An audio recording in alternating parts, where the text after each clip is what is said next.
7 games of hoop on a Wednesday night, day 2 of the Amazon rival week games. Nets only score 66, and the Hawks take a very close game against the Grizzlies. My name is Levi Jacob, and let's get into game of the night.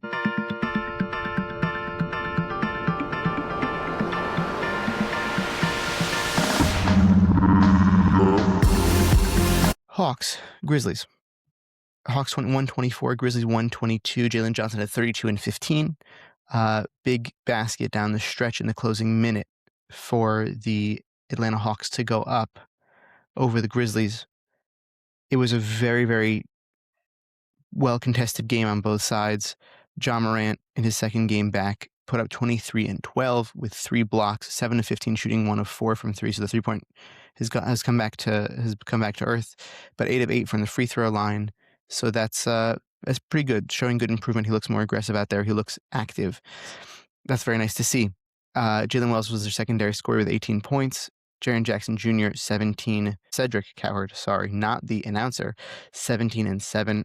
And Jacques Landale filling in still as more that center position, but he didn't start this game. 13, 3, and 3 assists off the bench.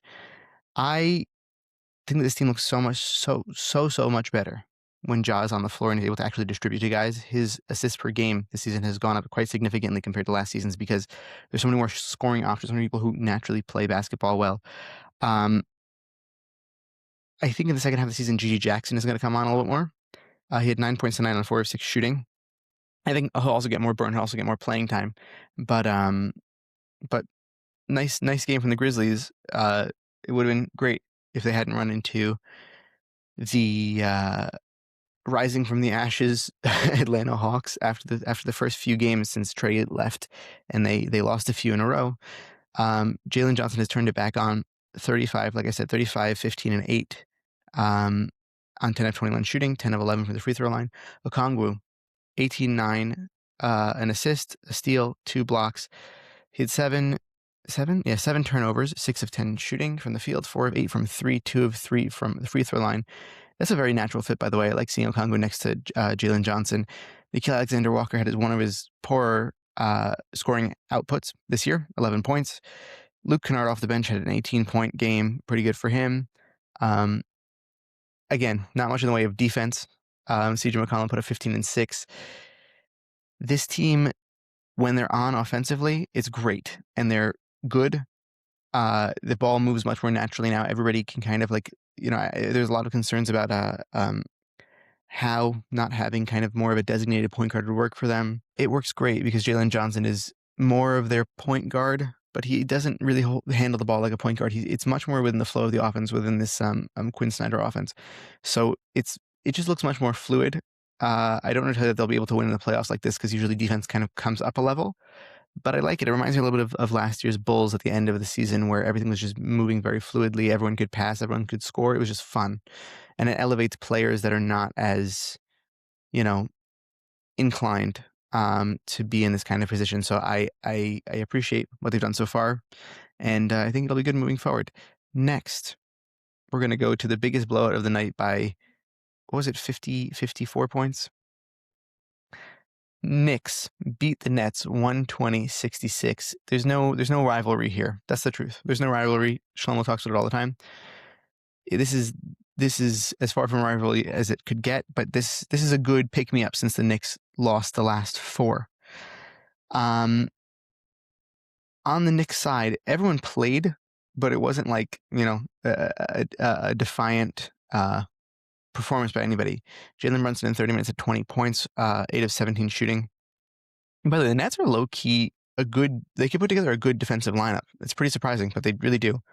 For time, Karl Anthony Towns, 14, 8, and 3. Josh Hart was also out there. Mikal Bridges was out there. OG Anunoby, Landry Shamet gave him 15 minutes. He put up 18 points, 15 minutes. Miles McBride, 14 points, 6 rebounds in 19 minutes. Everybody got a little bit of shine. Tyler Kolek has also come back down to earth, unfortunately, for everybody's viewing experience.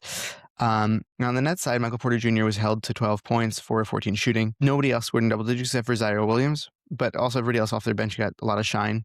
A lot of rookies going on in there. So yeah, it wasn't too much of an exciting game. After the first quarter, the Knicks were like almost doubled them in points. They were 30-20. So kind of from that point, it was, it wasn't really so much to watch, but we recapped the games nonetheless. So that's the kind of win that you want to see, though, at the very least from the Knicks, who are in this slump. You want to see more team basketball going on, get everybody a little more motivated once more. Cavs beat the Hornets 94-87. Crazy. This is thinking at the beginning of the year, this is the score they were ending up with, because the Hornets really, I'm serious, they're picking up heat despite LaMelo's bad game here.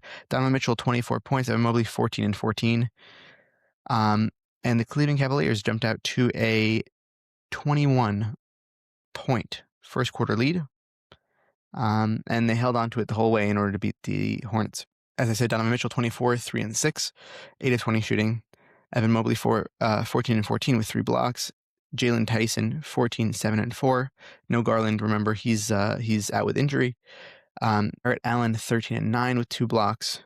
This double center thing is still interesting, and I think we've gotten too many years into it for it to not be such a bizarre prospect at this point. And I just don't believe in this Cavs team. I really do wish it was easier for Donovan Mitchell to score, because he's such a natural scorer. He's so good. Watching him, he's so good. He's so fluid. He's so happy to be aggressive. They just got to create opportunities for him, better opportunities, even in regards to screening. Like there are 2 bigs out there with they're big guys.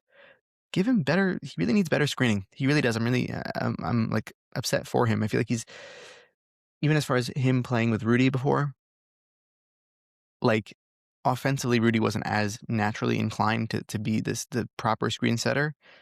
I just wish that he could play next to a competent big man. I think they would really let him shine.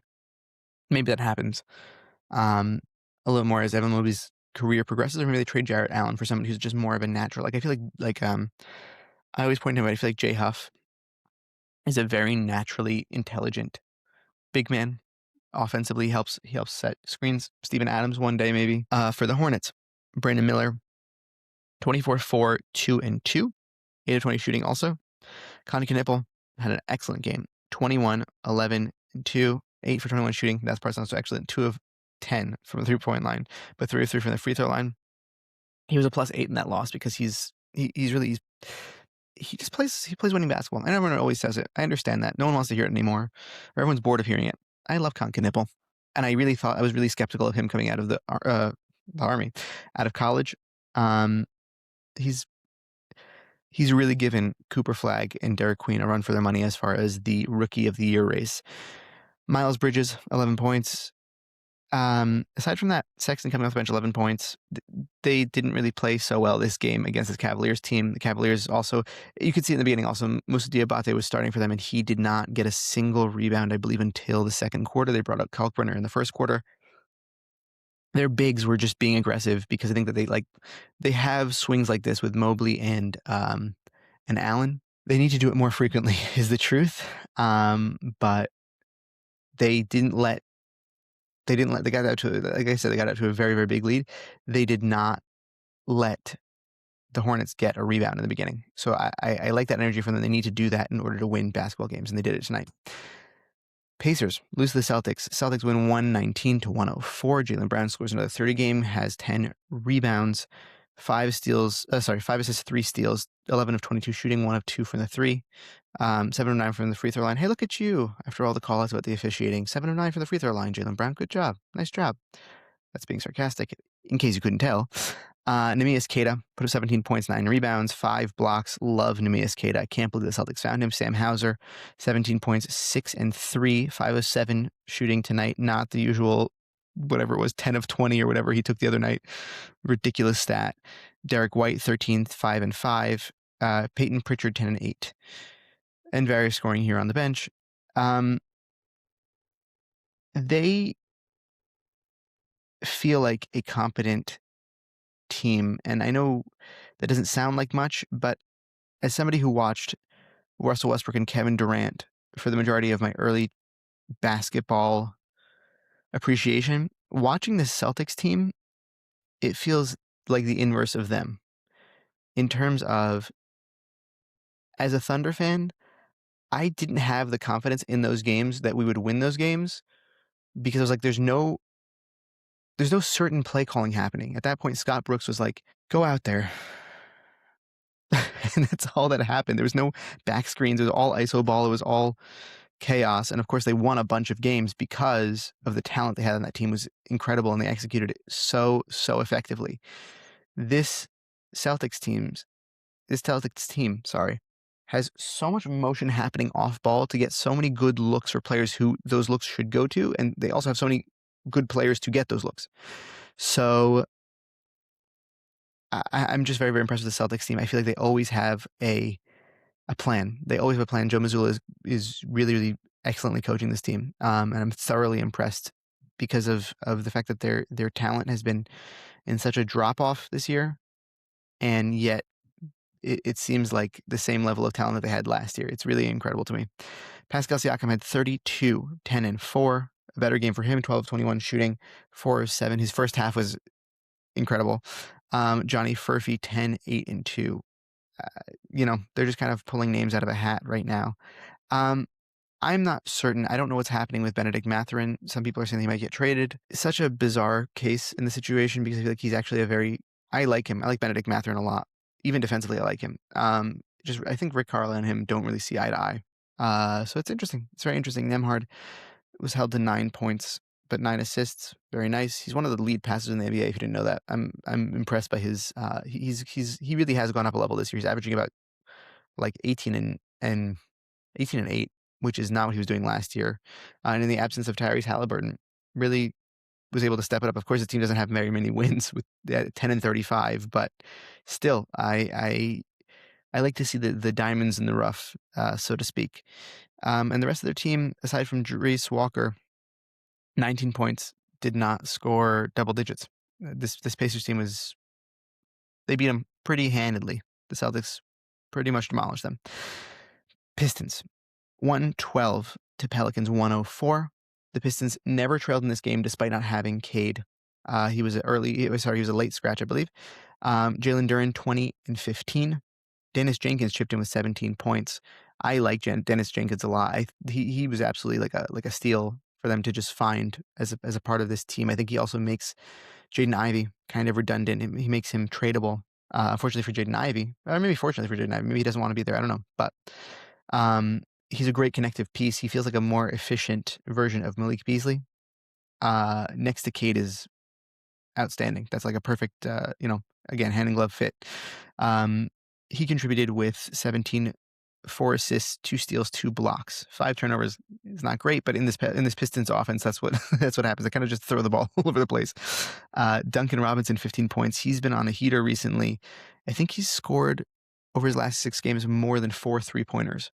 And he's shooting like something within the realm of over 50% on most of those games. So as a predominantly a 3-point shooter, he does some twos here and there, obviously.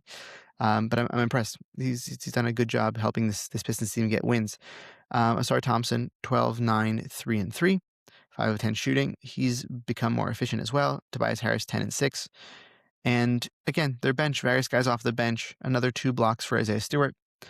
And Ron Holland also getting some minutes here. He's also contributing for the Pelicans. 20 points for Saddiq Bey. I like Saddiq Bey a lot. 4 of 12 in this game, so it's not his best game, but I still haven't liked him a lot. 11 of them from the free throw line. Trey Murphy the third, 17 points, 4, 2, 2, and 1. This was a game that you do not point to as a Trey Murphy fan to say, look, this is a good game. It was not. It really was not a good game. They played pretty aggressive defense on them this game.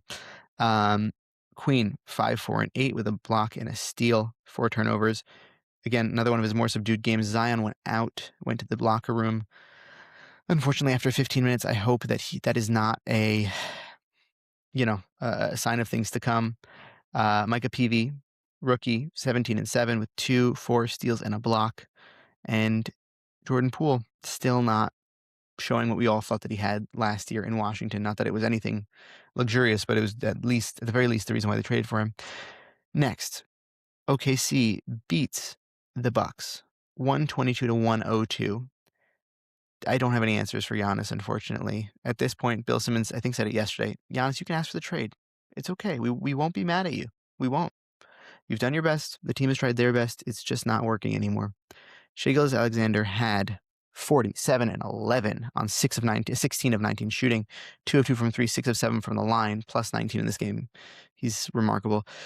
AJ Mitchell, 18 points, also went out, 8 of 12 shooting. He went out with he got bumped. He hit his hip. Hopefully he's back soon. I have him on my fantasy team, so I'm really hoping that he's back soon. I like AJ Mitchell a lot. He started in this game. Lou Dort, 13 points. Chet Holmgren, 10, 7, and 2. Kenrich Williams, 18 and 8, because he got 28 minutes of play because they were up by a pretty significant amount. And a lot of the young guys, including Brendan Carlson, Barnheiser, Youngblood, Jang, even got out there for 2 minutes. So the young guys got a lot of shine. And the Bucks, Milwaukee, Giannis, 14 and 7, 8 of 11 shooting, 32 minutes. AJ Green, 15 points on 4 of 9 from 3. Ryan Rollins, 10 and 7, 3 steals. I love me some Ryan Rollins. He's really, really great. Kyle Kuzma, 9 and 4. And Gary Harris started alongside all those people, and he had 3 points on 1 of 1 shooting. He was in there for 9 minutes. Cole Anthony, though, 17, 3 and 3 off the bench. I think he came back from injury recently, but he had 5 turnovers. Bobby Portis, 15, 6 and 9. I'm just like, it makes me sad. It makes me sad that this team is who they are now. They're talking about potentially getting Jeremy Grant. I don't know what that does for this team. This is, and again, they're playing the number 1 seed Thunder, who were last year's champions. The Thunder should be good. They should be better than this Bucks team, but still, like, it's not that they're losing. That's the truth. Let me do we're going to do a YouTube short in real time here. It's not the problem I have with the fact that the Bucks are losing. It's how they're losing that makes me feel that Giannis should ask for a trade. It doesn't look like happy basketball. Everyone looks kind of depressed and like they're just waiting for Giannis to ask for the trade so that the team can move on, so that the players can move on. Everyone just looks like it's not even desperation. They're not even trying to do their best to like, they've gotten past the point of feeling nervous and feeling like they have to win in order so that Giannis would stay. It looks like they got into the point where they're just running on fumes now. They're on pure adrenaline, and they're just sad. It's sad to see, and I think that the Bucks fans don't deserve it. I think Giannis doesn't deserve it. I think none of the Bucks players deserve it. Just ask for the trade, Giannis. Just do it. Don't make your agent dance in circles. Just do it. Everyone will be okay with it. You'll get a good haul back for him. I know you don't want Karl Anthony Towns. I understand it. As somebody who co-hosts a podcast with a Knicks fan, I understand why you don't want Karl Anthony Towns. I'm not going to blame you. Last game of the night, the Raptors beat the Kings 122-109. Did the Raptors also win with a score of 122 last game? I feel like they did. Maybe it was 121, something like that. Scotty Barnes put up 23 points, 8 rebounds, 7 assists, 4 steals, 8 of 17 shooting, 1 of 3, 6 of 6 from the line. Brandon Ingram, 23 points, 3 rebounds, 4 assists, 7 of 15 shooting, 3 of 5 from 3, 6 of 6 from the line. Very twin flames these two are. Mamu, 22, 9 and 4 in the starting lineup. Quickly followed up his 40-point game with an 18, 6 and 8 game with 2 steals, 6 of 12 shooting. I think he heard that he might get traded, and he's trying to audition. 15, 5 and 6 for Shed, 2 steals. He's a very underrated player, very underrated defensive player and playmaking guard that people really don't talk about enough this season. I'm a big fan of Shed. Great Dick off the bench for 19 minutes, 11 points. I think that they're trying to see what they have with him, but he hasn't really been able to produce in that time.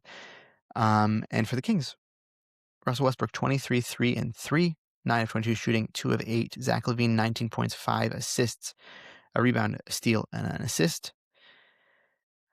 7 of 17 shooting, 2 of 8 from 3-point range. I think his play has dropped off since the Bucks have made it apparent that they maybe don't necessarily want to get Zach LaVine. I think that he also looks a little bit less inspired, a little bit less locked in. Precious Achiuwa, 11 and 8. DeMar DeRozan, 9 points, but he played 33 minutes. It was a 3 of 8 game for him. Raynow started because Sabonis isn't playing back-to-backs, 8 and 7. Monk, 17 points, 4 and 3 with 25 minutes. Schroeder, 16 and 3. Cardwell, Dylan Cardwell. I want to highlight this guy's game for a minute. 2 points, 13 rebounds, 3 assists, a steal, and 4 blocks. 1 of 2 shooting. He gave a really, really great post-game interview yesterday where everyone was asking him about how he's been able to impact his team. Everyone clearly loves him in Sacramento. He's been such a find for them. Absolutely 100% true. He said, I was averaging like 5 points and 5 rebounds in college with like a block and a half. No one thought I'd be here. The impact he's had on the Sacramento team, despite the loss, I understand that, all of the positive vibes that exist within this team right now are because of this man. He gets out on the court. He loves it. No matter what's going on, he's playing with intensity, with energy. He reminds me of last year's Moussa Diabate, but I think just more of a naturalized American. So he like just is able to emote it better. He's not worried about being cool. He's just, the energy is infectious. You could feel it through the TV when he plays. And like Russ gets hyped up by him 100%. They have a good connection also. Russ also has a good connection with him right now. But he, like, Cardwell is just hyping up everybody. He's really is exactly the player that this team needed for this season because it's not pretty basketball. And he just talks highly of the locker room even. Like he's a consummate professional at this point and is just adding so much good to this Kings team. And I don't enjoy watching the Kings play basketball, but I do enjoy watching him play basketball and how he affects on defense. And even his presence on offense is a good deterrent in the dunker spot. Like he's big. He's a very big guy. And he has a lot of muscle. So it really, really helps them. Otherwise, when they've been like, when they've been struggling this year. Okay. That was your daily basketball recap. Please let me know anything that I missed, anything that you want me to highlight. What do you check out on our channel? Recently, we've been posting some trivia with Jack and Yak. It's pretty good stuff that Max is producing. Go check that out for a lot of basketball trivia, fun stuff going on. We have exciting stuff coming up in the future, and just stay tuned. Subscribe and stay tuned. Everybody, have a great day, and we will see you tomorrow.